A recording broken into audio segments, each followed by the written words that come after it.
All net income, all net operating cash flow with free cash flow and total cash has been consistently going up for the past 5 years.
So from here, we are now finally at the 10K form. You can see it shows the year in which the company filed the document, and below it shows what's the company's name, where's the company located, and what's the trading symbol. From here, this will be the introduction page. Let's look at more of the business overall. You just have to scroll down.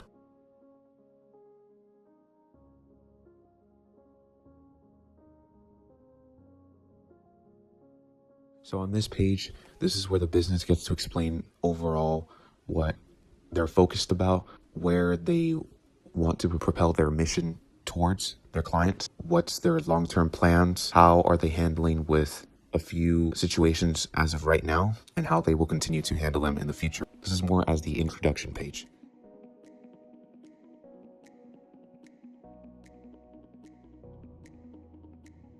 On this page, this is how the business reports its main revenue segments and exactly how they make money in those segments. And this is where I find too how good the product is or the service is based upon on their competitors and how relevant they are, how useful they are. Remember that I do all this research even outside the statements on blogs, on researching the product and which one's better than the other, how much is their usage time, all the different analytics that you guys seen me do in the previous lessons with Microsoft and Google. And this is where I do a lot of the critical thinking.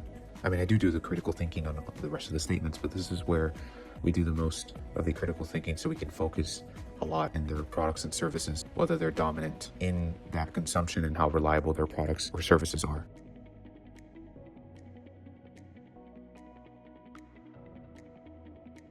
On this area, this is where the business shows, do they have a potential competition and area of entry where people can possibly disrupt a certain operation.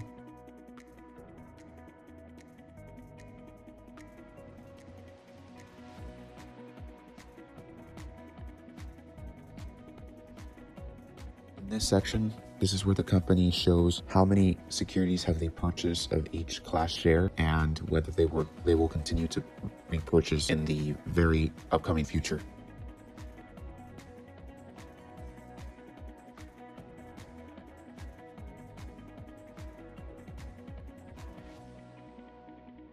On this page, this is where the company shows its revenues metrics basing on what exactly affects each metric.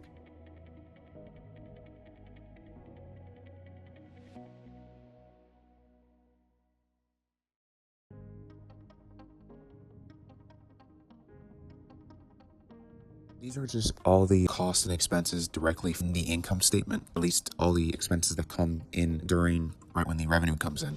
But, I tend to ignore this part.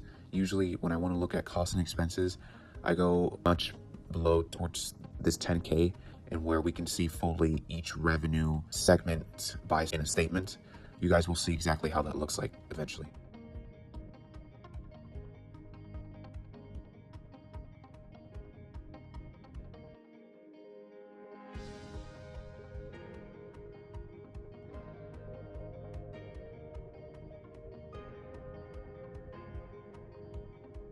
So on this page on the financial results during the revenues, this is actually the page that I like to look at a lot because it demonstrates us the exact reasons and changes on each revenue segment compared to the previous year and what were the causes and effects of what led them towards an increase or a decrease. It's definitely an area that I like to look at a lot because it definitely gives me a better understanding of how the business utilizes its own revenue and how they control different events. It gives me more understanding of the product too.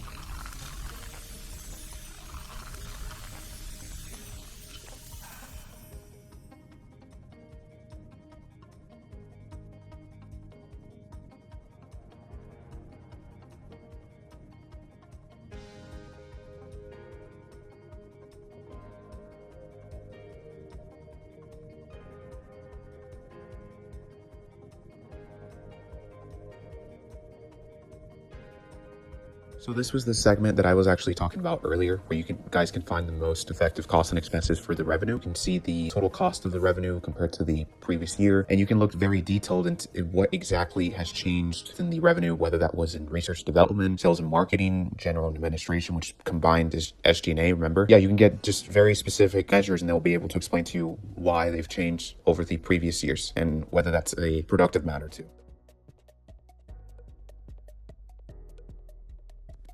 On this segment, this is one of my favorites because it shows me how profitable each product or service was, because an operating income is basically all the income after every expense except the interest expense and the taxes, right? So it shows just solely on, in order to maintain the product's expenses, whether that's from operating expenses or COGS, all included, that shows how profitable those different revenue streams are coming from. So it definitely gives a lot of insights. It's one of the main income tables I like to look at because it shows really which one's making the most amount of revenue realistically, or income. Rather, some of them might be not making income because their expenses in order to sustain the product or services is more than what they're receiving for the product. So that could be a loss for that. That's why the operating income is a good table to look at how profitable each revenue segment is and to see which one's the starting main one, the one that makes the most. Okay, so now we're in a segment called cash and cash equivalents and marketable securities. This is where the company has majority of its cash in and how it's cashed and it's used in its operating activities and investing activities and cash used in financing activities. I tend to not look at this part a lot of the times, but it is an important area if you're looking for specifics. So whether you want to know exactly how the cash is brought out and brought in throughout its cash flow and what they're doing to invest into that is important. For what we're saying here, this area is very important for a lot of the companies that are watching, but it isn't a segment that you're going to be looking at all the time, but it's a segment you're going to be looking at frequently.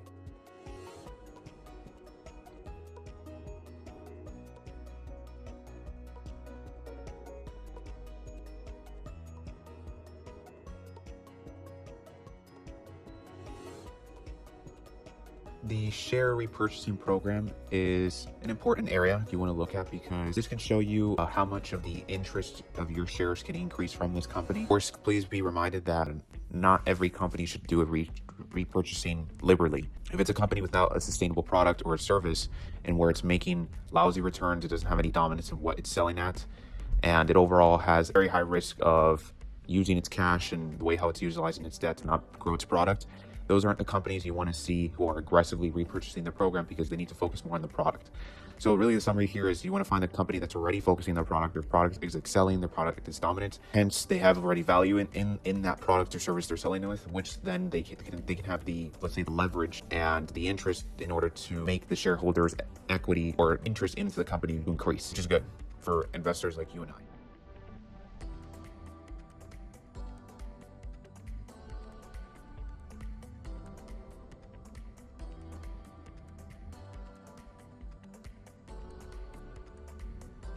Okay, so now we're in the financial statements.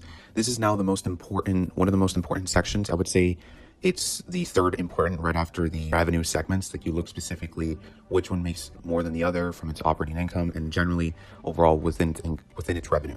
The third most important is to look at these financial statements because from here you can get a very open and wide detailed amount of items, and where you can see whether it's in balance sheets, you can view what's sort of the assets within, whether it's cash, whether it's the goodwill, or in total assets have been increasing more than the previous years. For example, there's been more non-marketable securities than last time, or deferred income taxes, or whether they've had more account receivables, or marketable securities have dropped down, whichever. You can see net in total which ones have changed. And by that analysis, you can see exactly why the cash, for example, went down compared to the last year. Because maybe specifically in that cash, their marketable securities went down because they all matured temporarily, right? That could be one example. And their debts went up because maybe they had a bit more account payables. Their account payables went up by, let's say, 30%, which is the interest they have to charge. They have to pay more for that loan to make their products and services, or to make a project that's related towards their products and services to sell.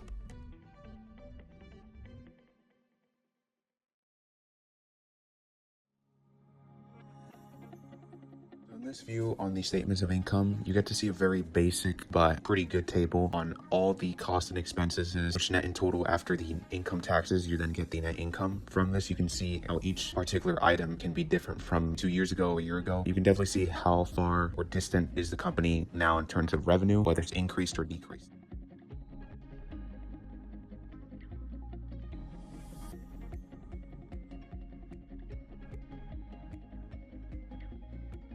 All right, so this segment on the stockholders' equity is a pretty interesting statement because it shows how the company has used over a period of time on how they've used each stock, whether it was Class C or Class B or Class A in terms of common stock or capital stock, and how they utilize, for example, repurchases of that stock by any given time from each year. And that can symbolize how much they've retained earnings, whether they've sale of interest in consolidated entities, or they've issued new stock. You could see that all in total and compare from each year. Of course, it's one key thing is it's good to have retained earnings for a company. Same thing as what I said with shareholders repurchasing. It's like the same thing. You want to make sure that's a good company, a really strong company with a strong product or service in order to retain their earnings while simultaneously in portion, in some ways, repurchasing. That's just a perfect scenario. You're not going to have that all the time, but it is ideally better if you have one of those. You don't need two, but you just need either the repurchasing, which increases your interest, or the retained earnings, which means that they have more cash to possibly even give you the interest. So in a way, the retained earnings are good, but each way works.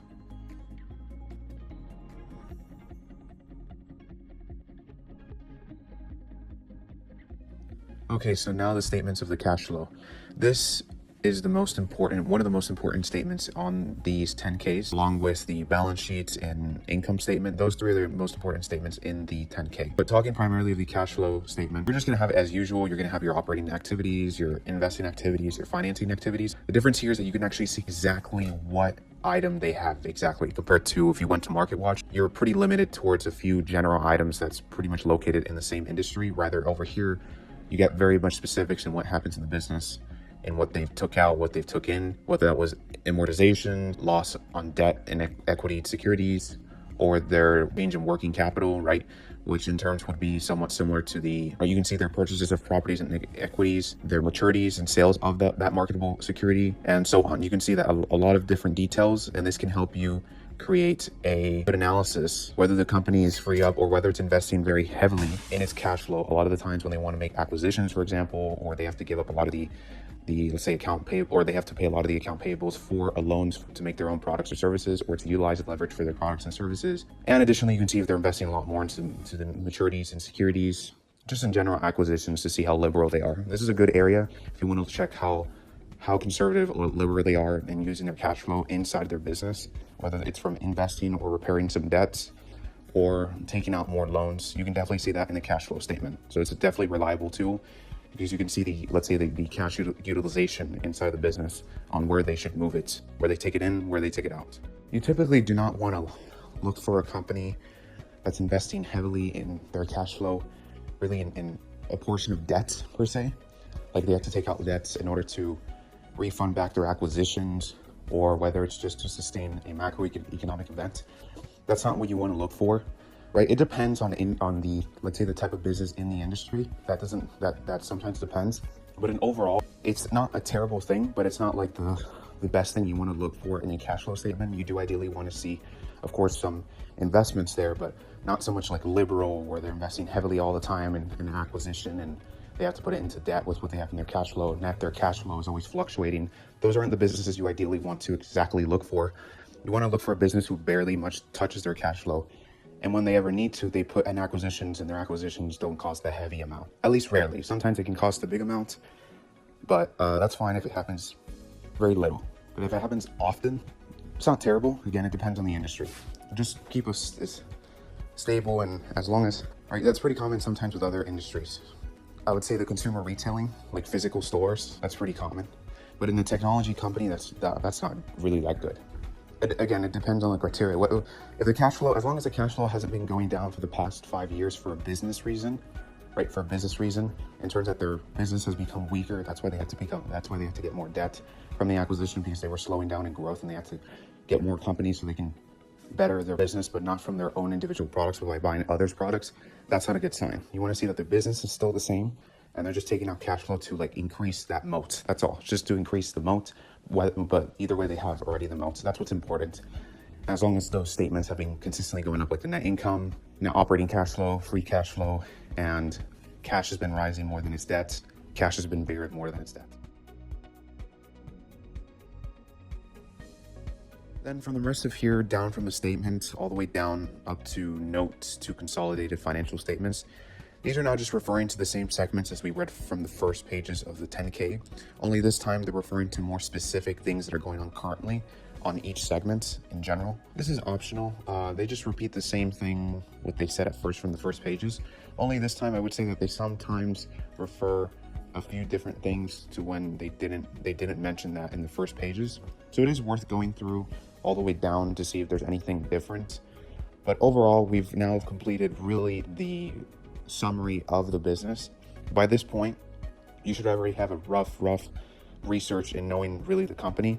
And by this point, you should really have an analysis and have pretty much critically think whether this business has been solid or not.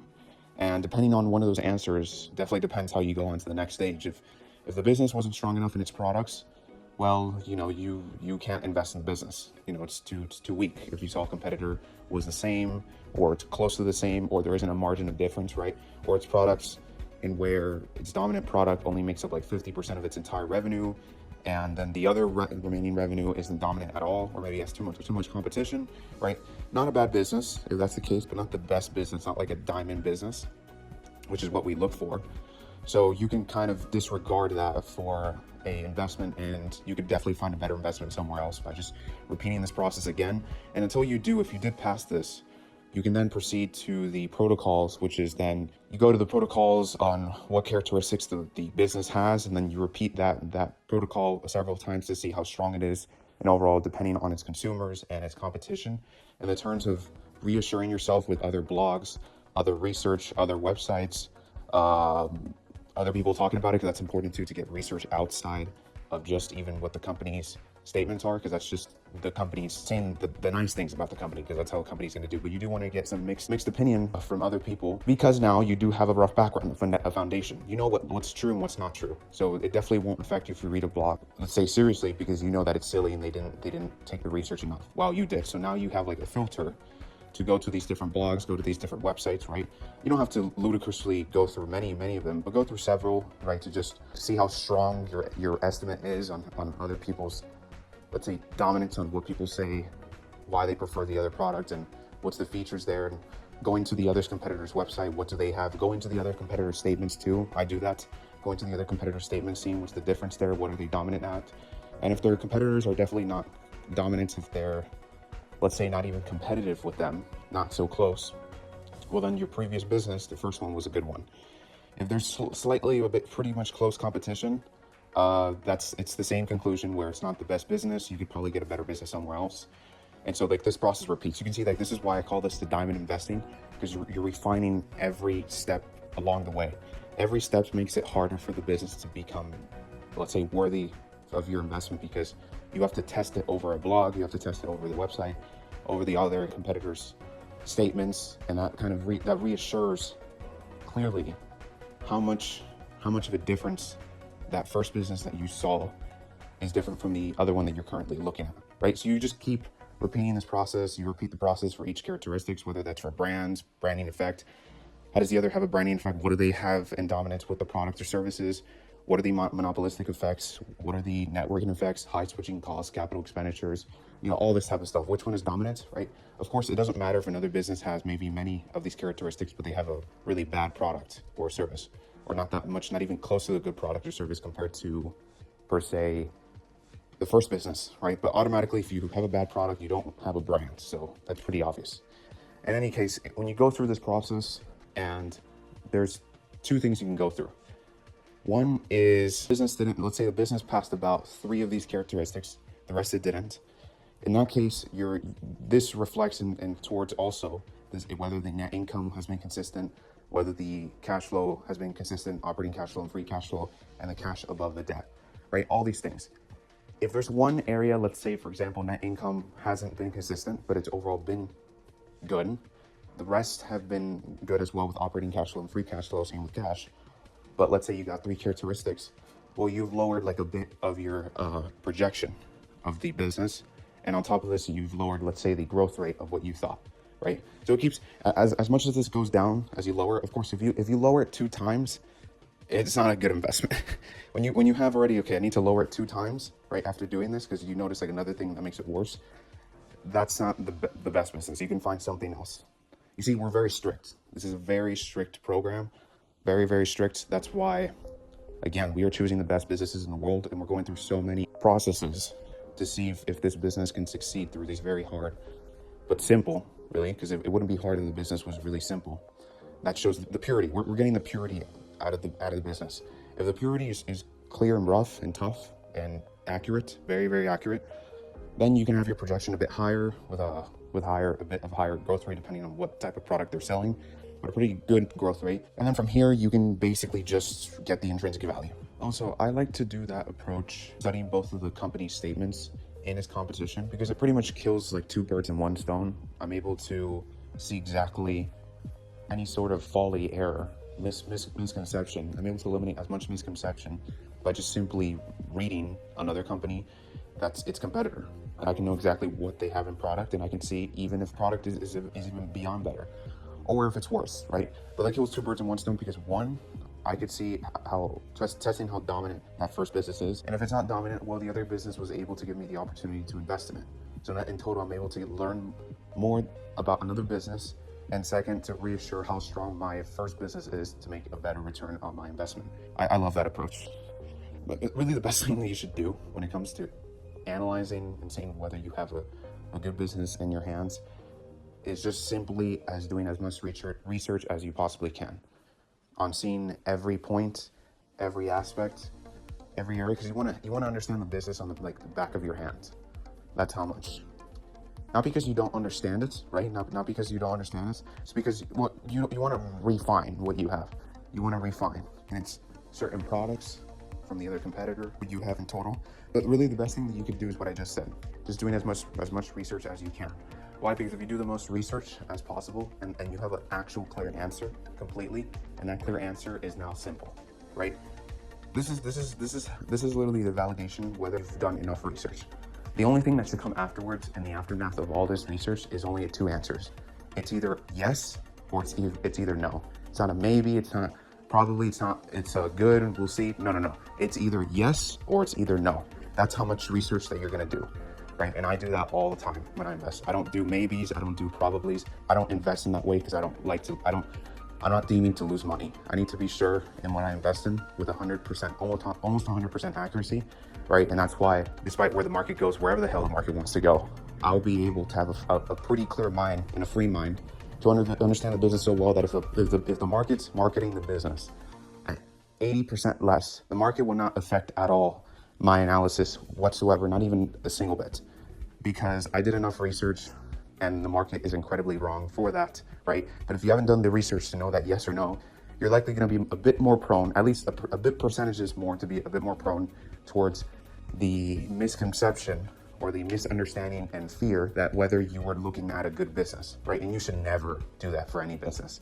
You should never let the market define whether you invested in a good business or not. That's not the market's job. That's your job. The market's job is not to tell you what's a good business or what's a bad business. The only job the market has is to price the business of what they're worth, of what they are, right? But it doesn't reflect their worth a lot of the time. So it's completely up to you to know what's worthy and what's not. And to know what's worthy and what's not, you need to do enough research that you only get 2 answers afterwards. It's either yes, like complete yes, or it's either no and you look at something else. That's simple. You're going to be very wealthy if you do that. That's for sure. You're not if you think things maybe. You have to give 2 clear answers like that.